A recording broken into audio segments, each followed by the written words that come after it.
Bismillahirrahmanirrahim. Assalamualaikum warahmatullahi wabarakatuh.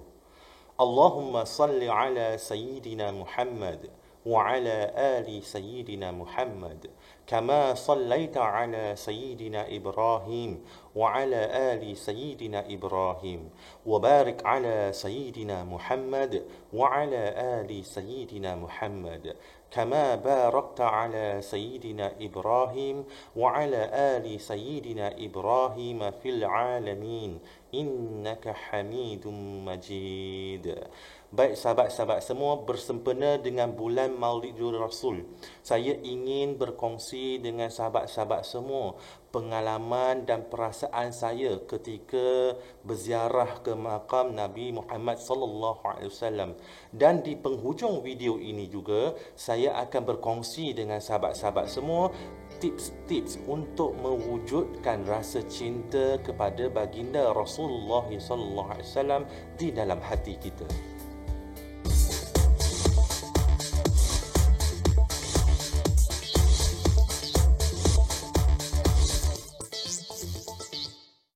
Bismillahirrahmanirrahim. Anda sekarang bersama dengan saya, Muhammad Ridwan Tan, dalam channel Nasihat Mu'alam. Sekiranya anda baru di sini, jangan lupa untuk like dan juga subscribe. Jangan juga lupa untuk tekan butang notifikasi yang berada di bawah itu. InsyaAllah setiap klik anda adalah kebajikan.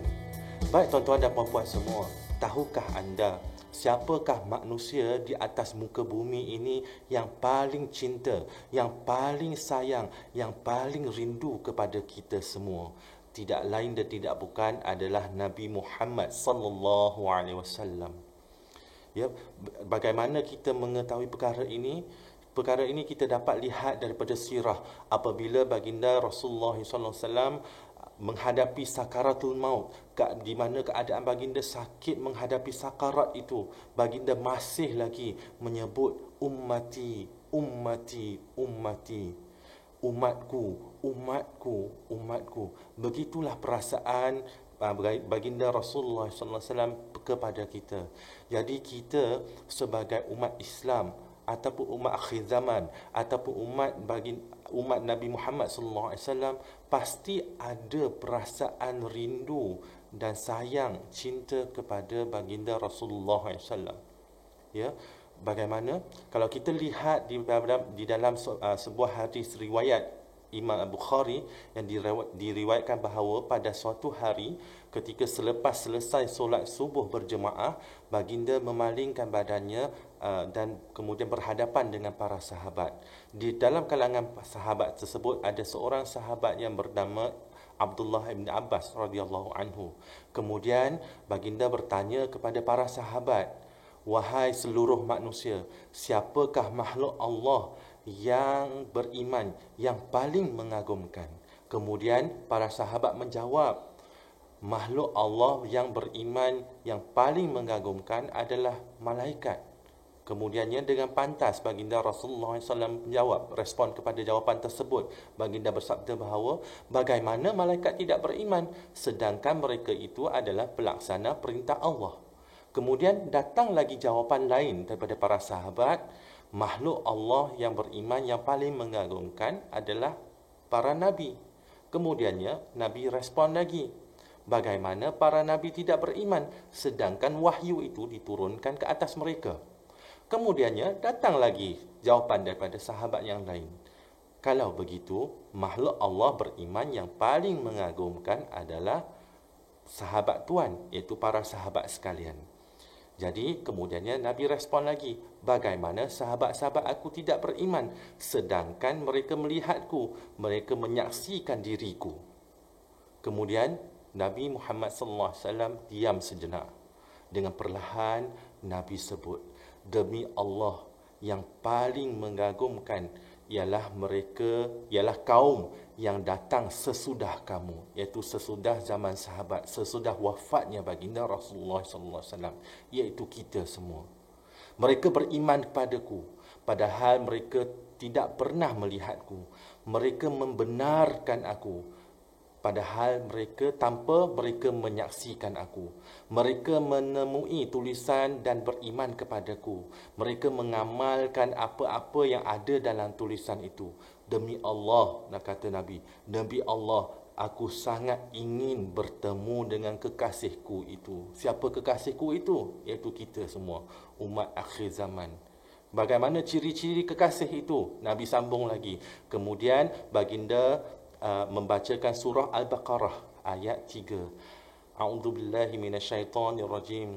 Alladzina yu'minuna bil ghaibi wa yuqimuna as-salata wa mimma razaqnahum yunfiqun, iaitu mereka yang beriman kepada perkara yang ghaib dan mendirikan solat dan menginfakkan apa-apa yang telah direzekikan kepada mereka. Itulah orang-orang yang mempunyai ciri-ciri kekasih baginda Rasulullah SAW. Jadi di sini saya ingin berkongsikan pengalaman saya ketika membuat ziarah ke makam Nabi, membuat ziarah ke Masjid An-Nabawi.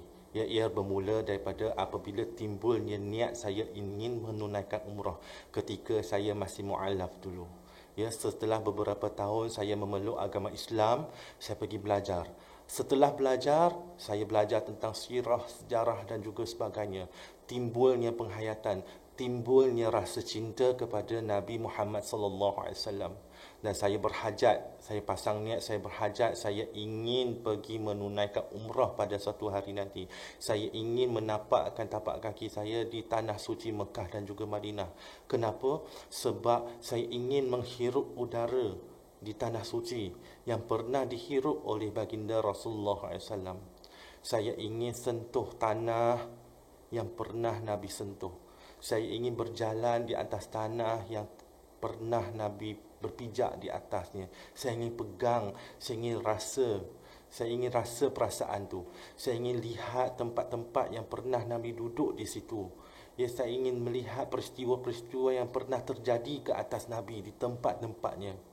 Saya ingin pergi ke Gua Hira. Saya ingin melihat Gua Hira, nak merasai bagaimana Nabi memanjat naik ke atas Gua Hira. Nak ingin merasa bagaimana Nabi beruzlah di Gua Hira. Nak merasai bagaimana, nak membayangkan bagaimana perasaan apabila datangnya malaikat Jibril menyampaikan wahyu yang pertama. Bismillahirrahmanirrahim. Iqra' bismi rabbikal ladzi khalaqa. Khalaqal insana min 'alaqa. Iqra' wa rabbukal akram alladzi 'allama bil qalam. 'Allamal insana ma lam ya'lam. Tanpa wahyu yang pertama ini, tuan-tuan dan puan-puan sekalian, kita tidak ada Al-Quran dah hari ini. Bermula daripada wahyu itulah diturunkan secara beransur-ansur ayat-ayat Al-Quran. Tapi Allah Subhanahu Wa Taala memakbulkan doa saya. Selepas saya mula berniat untuk menunaikan umrah, selepas lebih kurang 2 tahun, saya dipanggil untuk menunaikan umrah. Ditaja oleh Pertubuhan Kembara Iman Malaysia yang dipengerusikan oleh Abang Adam Kori. Saya dipanggil bersama 40 sahabat yang lain pergi menunaikan umrah. Jadi apabila sampai di Tanah Suci Mekah, kami berada di Mekah selama 6 hari. 6 hari kami selesai menunaikan umrah. Kemudiannya kita juga membuat ziarah ke Uhud, ke Gua Hira dan juga sebagainya. Selepas itu selesai tawaf bidak dan kemudiannya kita berangkat ke Madinah.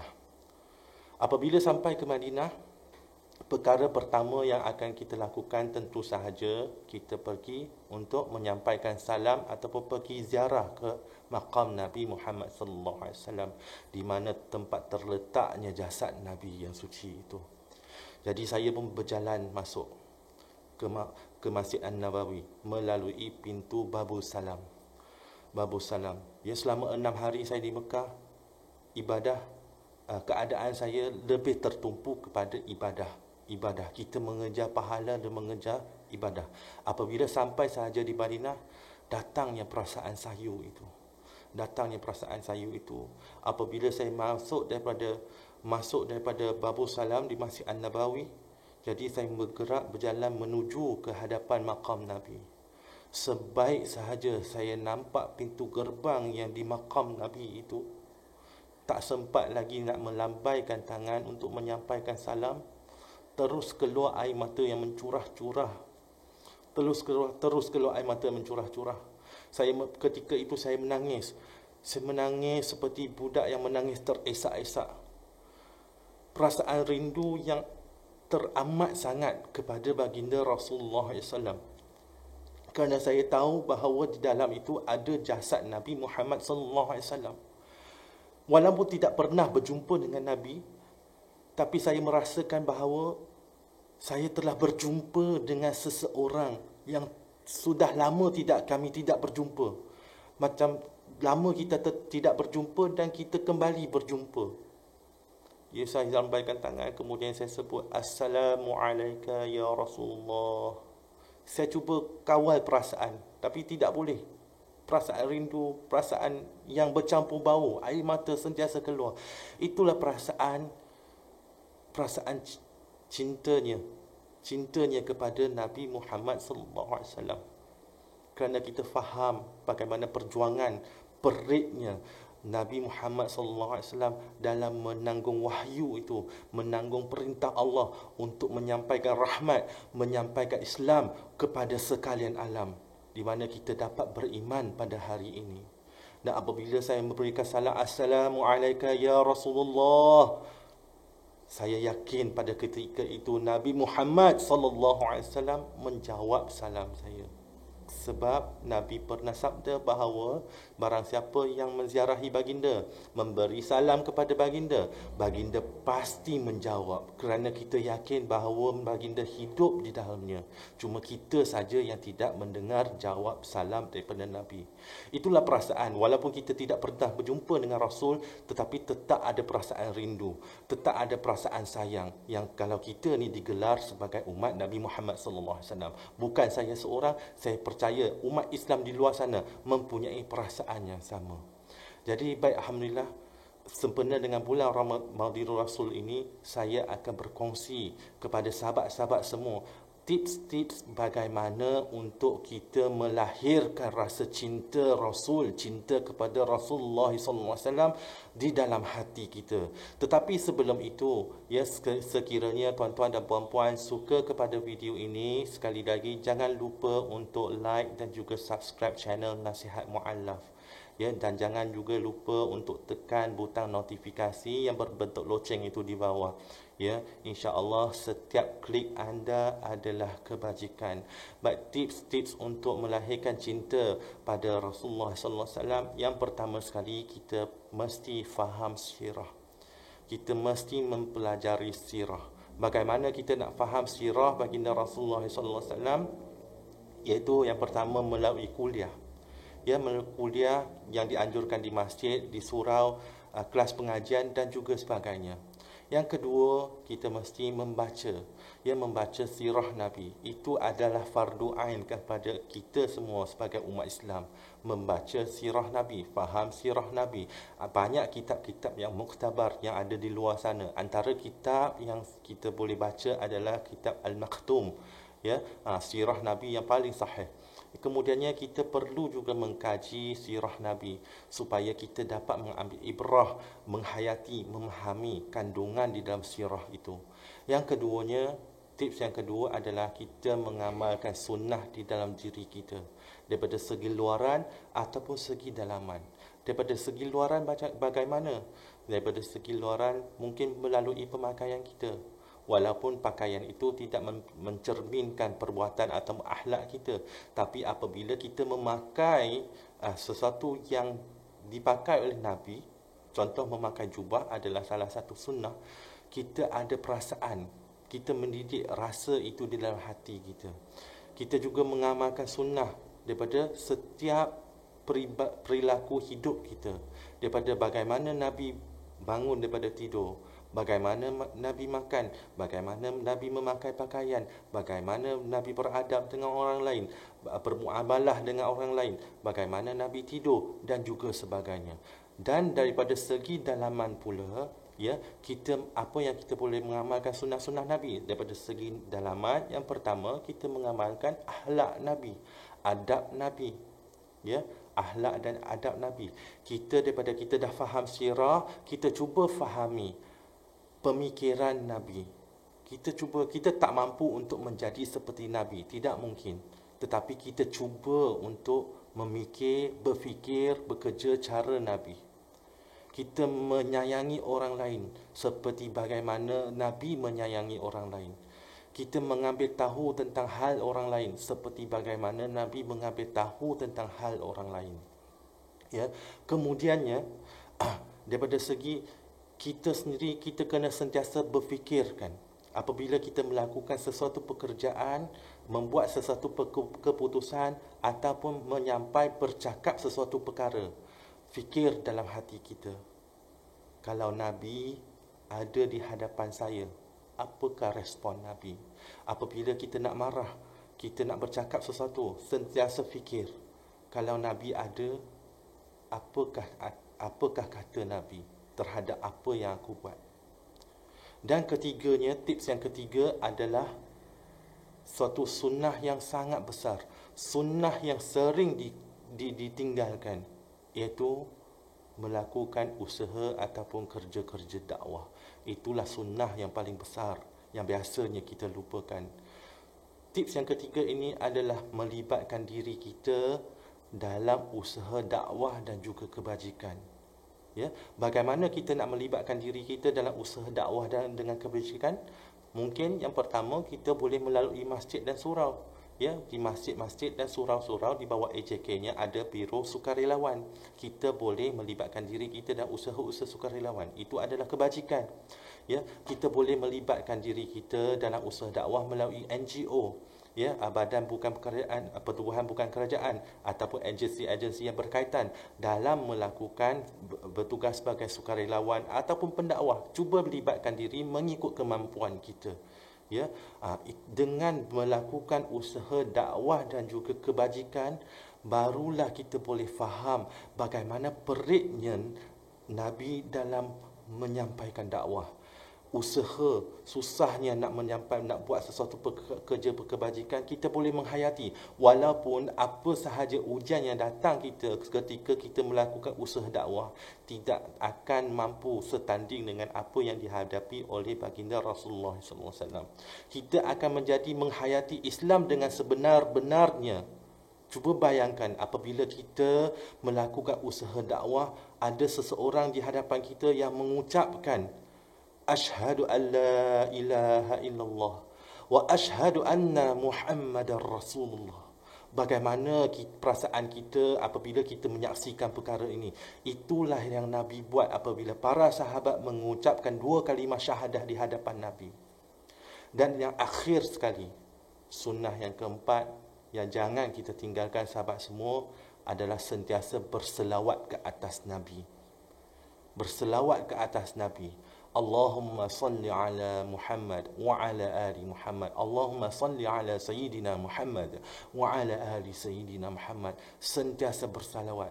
Ya, kerana untuk kita nak cinta Nabi, kita kena selawat. Untuk kita nak dapatkan cinta daripada Nabi, kita kena sentiasa berselawat. Kita nak dapatkan syafaat daripada Nabi, kita kena sentiasa berselawat. Kita nak dapatkan cinta Allah pun, kita kena sentiasa berselawat.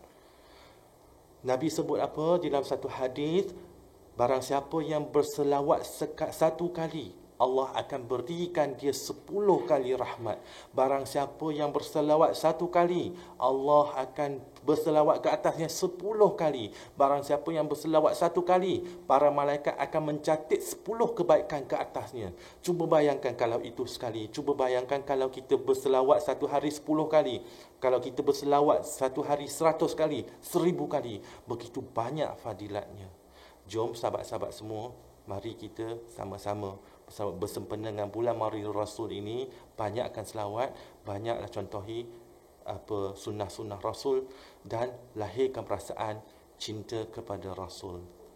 Salatullah, salamullah على طه رسول الله صلاة الله سلام الله على ياسر حبيب الله صلاة الله سلام الله على ياسر حبيب الله.